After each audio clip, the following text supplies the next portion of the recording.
Includes a majority of Fortune 500 companies and spans a number of industries including chemical, energy, and manufacturing, as well as numerous government agencies.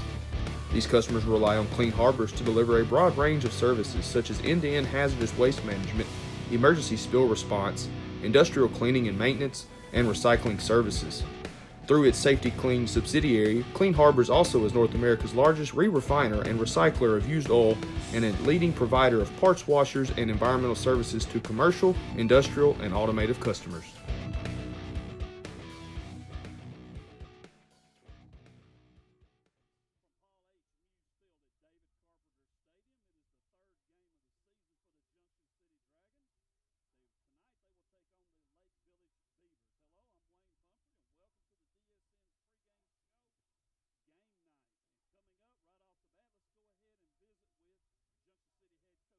All about tonight's game.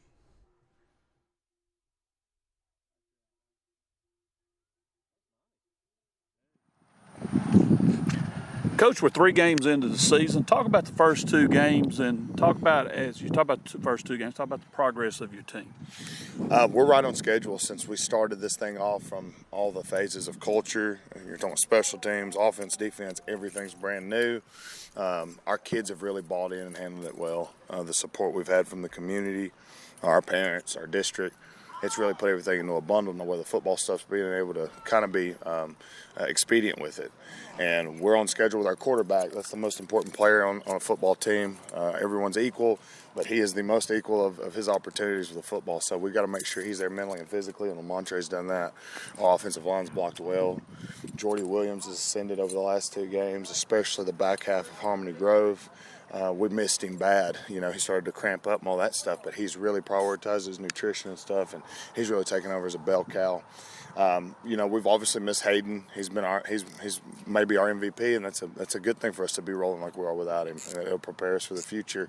And as far as our solidarity and the things that we're doing on offense and defense, I couldn't be more proud. We're trying to sequence this thing. We're not putting too much on the kids because, again, we're starting from basics. But being able to put our kids in a position to be successful and keep it, you know, the expression simple, stupid. Now we're starting to open up even more, and I'm really pleased with where we're at. Name one thing that you're really pleased with on your team, one area of the team, and then name one area that, hey, we need to work on. I think the relationships part, we've had a lot of adversity for these kids. These kids have been through a lot over the last few years, and the connection that they share and the love that they're putting in, the trust, the care, commitment, they're establishing the Dragon standards, that solidarity is going to take care of the football part because they're going to work. They're working their tails off. They're better men every day. They try to be better weekly. We've got some strong ones on and off the field, and as long as they continue to do that, the football stuff gets handled. And one area you need to work on, you feel like? Execution. You know, we find ourselves with so much, I want to say hype's the word, but there's an expectation when you come from a place as home. And in these moments, we've had guys that have pressed a little bit. We're young. We started 7 sophomores on defense last Friday. We'll probably look very similar to that today. But as far as our execution, staying on schedule with our plays, trusting the process, you know, taking advantage of the breaks, understanding whenever to to push the nail through and to finish off an opponent. And I think we'll be able to do that tonight if we stay within ourselves and play Dragon football. Coach, talk about the Lake Village offense. Our Quavian Dunbar is, by most publications, a top 25 player. He'll be one of the best skilled kids we see. If he starts getting a head full of steam on us out here like we've allowed the last few weeks a runner to do, he scores. The scoreboard will light up. He's about 6'2", 230.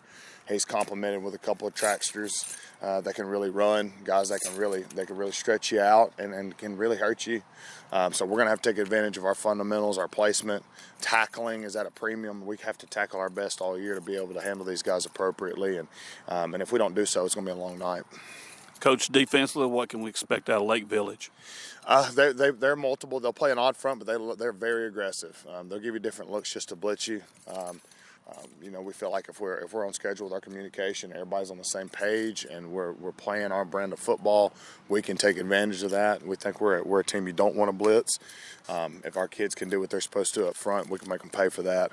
But they can fly around. Their team speed is as good as we've seen all year throughout the summer as well. So got to take care of the football, got to take care of our possessions and our plan, and put it to them. Coach, good luck tonight. I appreciate you, Papa Pop.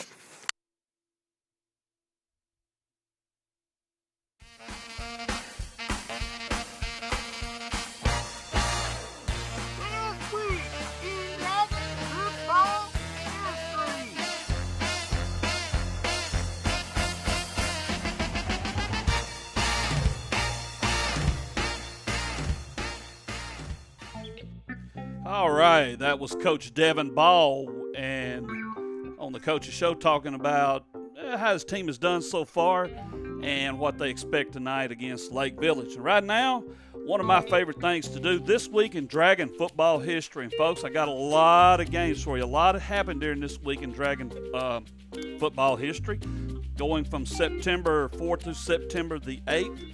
Starting with September 8th, 1960, Junction City took on the El Dorado B team, beat them 26-6. The McKinnon brothers having a big game in that one.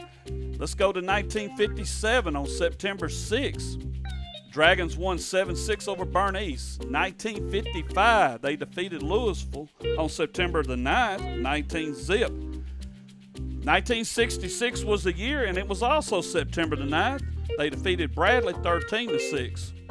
Coach Ronnie Hall had a big game in this one. He just recently got inducted in the Dragon Football Wall of Honor. September 8, 1967 is what I'm talking about. The Dragons, 56 years ago tonight, rolled over Bradley 30-zip. Now let's stay with the September 8th day. September 8, 1972, not too good for us. Bernice beat us 6-0, and they had our number 6 years later on September the 8th, defeating us 28-zip.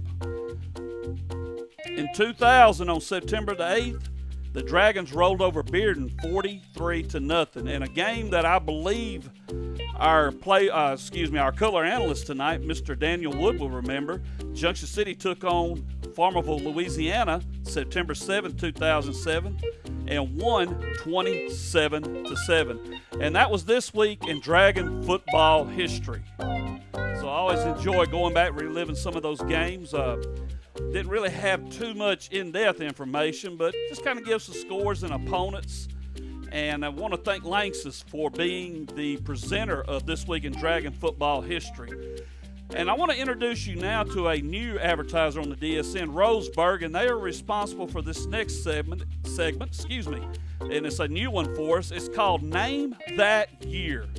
I am going to give you some events that happened in a particular year, and I want you to name the year. Now, to do that, go to our Facebook page on the DSN and message us as this, hey, you were talking about 1965 or whatever, and we will recognize you as a true Dragon fan. All right, here we go. Name that year. The top movies from this particular year was The Dark Knight and Iron Man. Top songs, country-wise, of course, I Saw God Today and Waiting on a Woman. The Summer Olympics were held in Beijing, China. Actor Heath Ledger was found dead in his home in New York City. He would later be awarded the Academy Award for Best Supporting Actor for his work in The Dark Knight. The Boston Celtics earned their 17th NBA championship by defeating the Los Angeles Lakers. Philadelphia defeated Tampa Bay to win the World Series. New York Giants, hey, they had a great start to this year. They defeated New England and undefeated New England in the Super Bowl. You should remember the helmet catch by David Tyree. And last but not least, Barack Obama was elected president. Do you know what the year was? If you do, all right, like I said, go to our page, shoot us a message and say, hey, you were talking about this particular year. We want to thank Roseburg for presenting Name That Year. And with that, I'm going to name the guy on the other side of me. I got the Rev sitting here beside. He's in deep concentration, so I'm not going to bother him too much. But I'm going to look over at Mr. Denton Ashcraft, and I think you're ready for your opinions. Am I correct?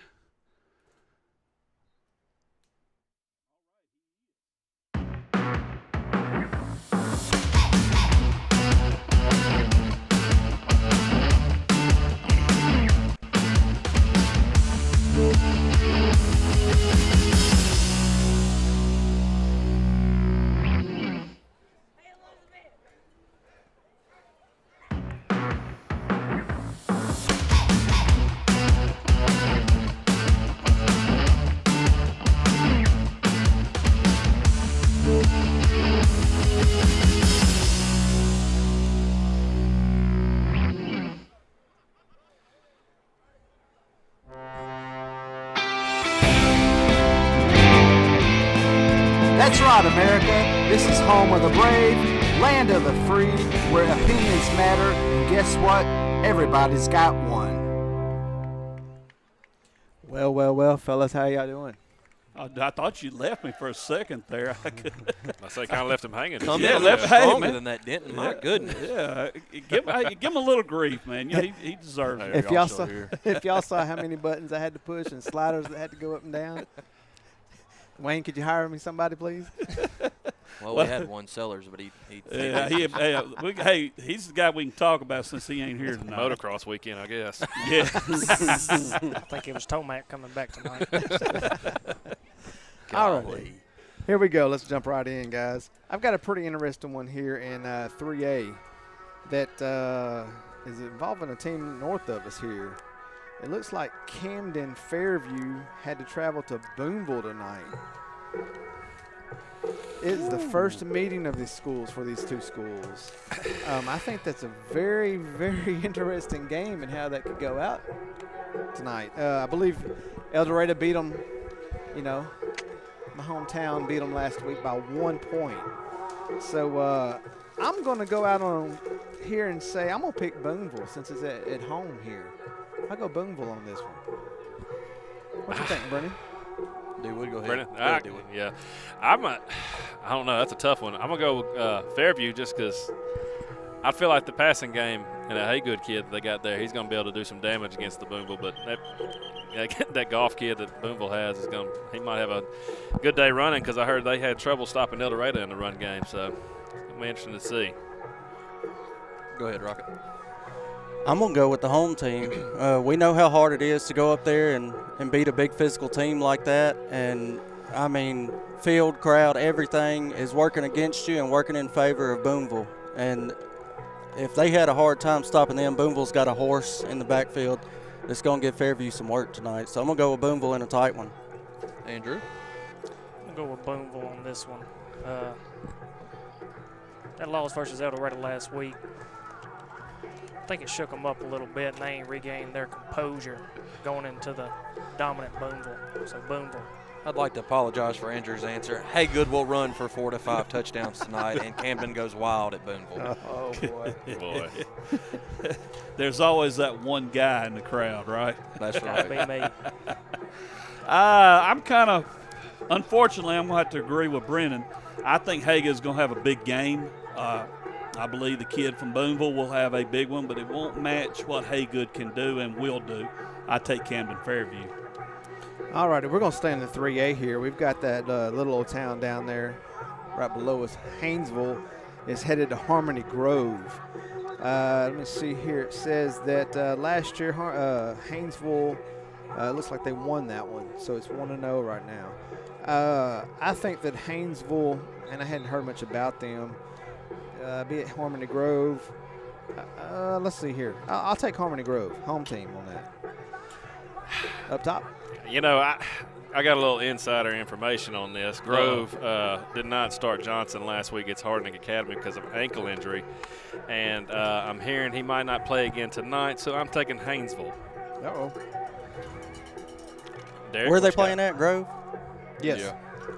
See, I wasn't there for the Grove game. I hadn't laid eyes on them this year, but, I mean, we all know how hard it is to go and beat a good team at home. I think I'm going to stick with them. I'm going to stick with the home team pick. If Grove put up with the speed that we got, I think Haynesville's going to be pretty close to that. So I'm going to go with Grove. D-Wood, how true was your sources on that Johnson being out this week? I'm going to say 98%. Yeah. So there's a chance. With that, I got Grove by two TDs. 2 DTs, huh? Yeah. Well, Little Stank is not my witness, but Caleb Johnson is hampered with injury. You know what kind of powerhouse Haynesville is year in and year out. Let's just be honest. They're going to stop Garrett tonight, and I believe Haynesville wins that one by 2 to 3 scores. I'm going with Haynesville for the simple reason, and you guys said it best, Haynesville's Haynesville. Yeah, Smart man. They're going to be tough no matter what. They'll take Grove down. All right, let's move on up to the 4A. I think this is a pretty interesting matchup right here. Every year, you've got Star City. You got Crossett at Star City. Star City leads this series 6-5.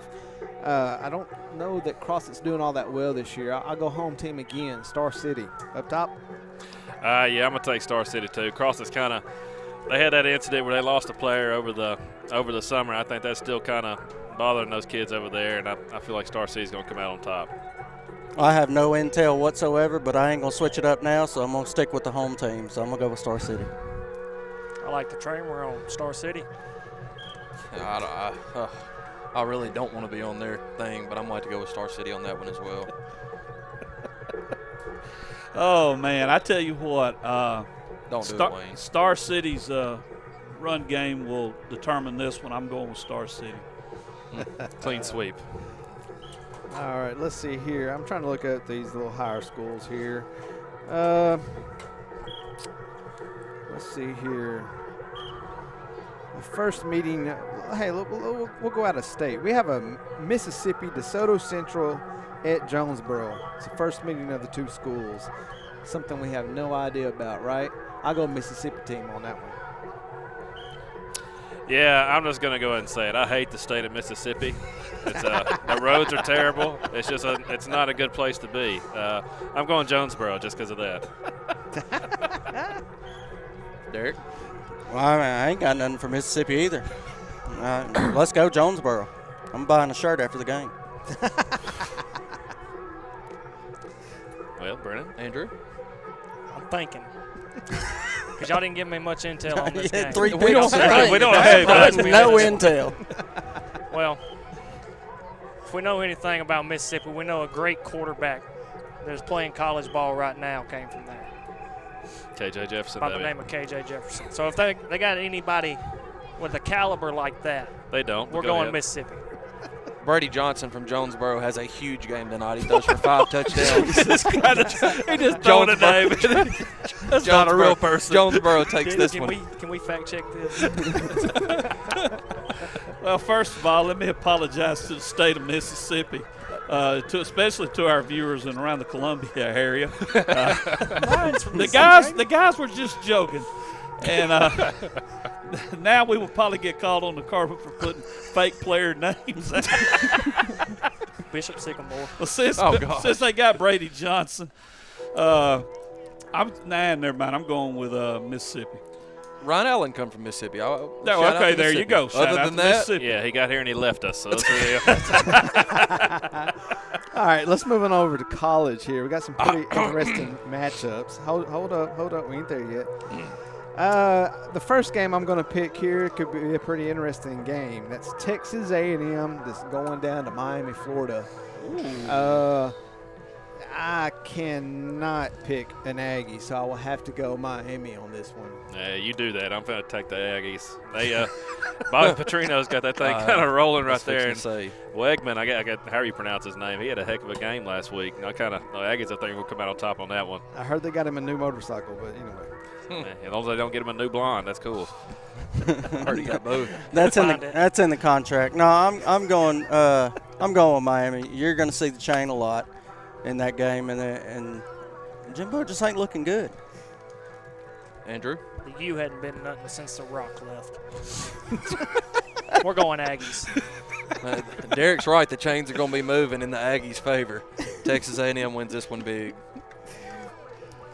For Texas A&M, especially Jimbo, they after last year and all the money that was spent and the talk about the buyout and all that, they have to win this game. Yeah. The pressure is on A&M. I am going to go ahead, and much as it hate to do it, I am going with the Aggies. They got to have this one. All right, I found a top 25 matchup here. That is Ole Miss. Looks like they're going down to Tulane. Anyway, I'm taking Ole Miss. I'm taking Ole Miss. I'm going to go Ole Miss, too. It's hard to pick outside the SEC, which, don't get me wrong, we know how Miami is. Miami's a team that can come and upset some teams. About But Tulane, ain't I picked out of the SEC last game, guys, is what I'm referring to. Terrible pick, Tulane boy. is, they're not in the same boat. I think Ole Miss wins big. Andrew? Well, if I was a betting man, I'd take Ole Miss, but we're going to go Tulane with the upset. And once again, the Lane train is rolling. All right, go ahead, Wayne. All right. To all our viewers, again, we are better with our geography than we appear to be. I am going to go with Ole Miss for the simple reason of Lane Kiffin. Absolutely. I got to. It looks like we got a lot of good SEC matchups. Go ahead, buddy. Bring it up. I'm not. We're about there. Y'all got Troy this week We're or about something? there. Texas. Grambling's going to beat LSU this weekend. I know that. We got one more here that might be. God, it wouldn't surprise me.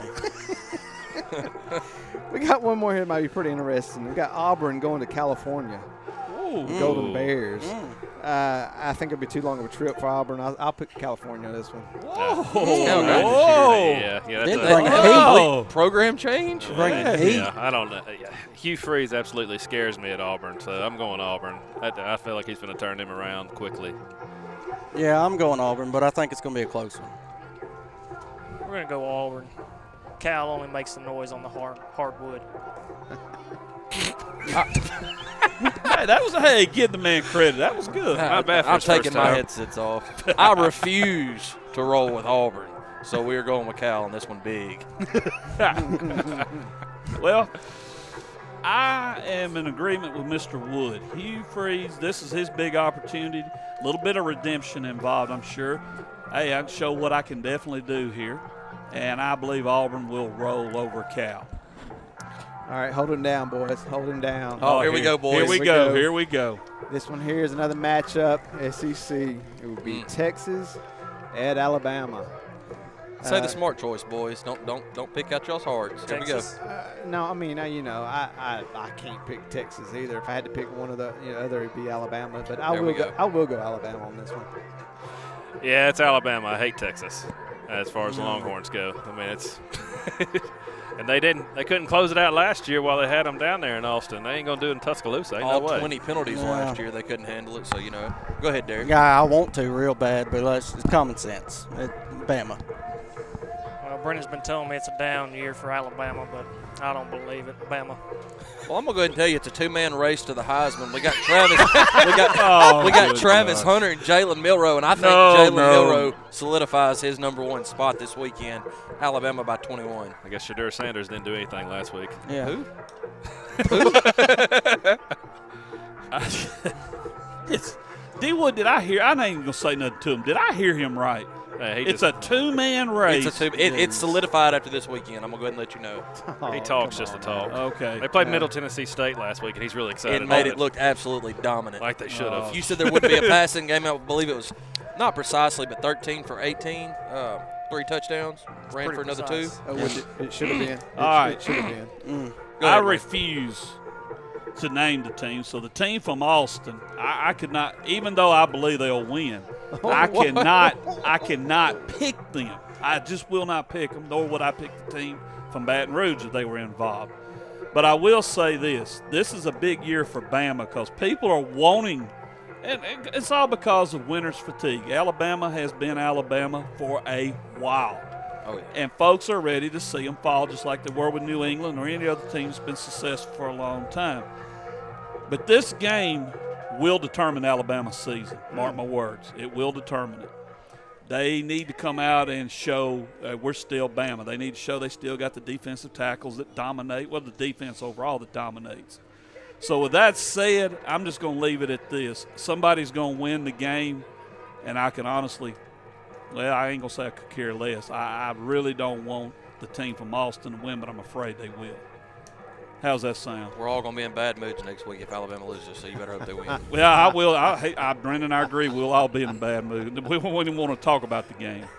But with that said, services, and we want to thank Clean Harbors for being involved and renewing their partnership with us. We plan to add more to the show as it goes along. And, of course, you will definitely get the opinions. Right now, we're going to step away. We will be back in approximately 15 to 20 minutes with the Dragons' third game of the season, Junction City taking on Lake Village. You are watching Junction City football on the Dragons' own network, the DSN. Game Night is presented by Clean Harbors Environmental Services on the Dragon Sports Network. The following has been an exclusive presentation of the Dragon Sports Network.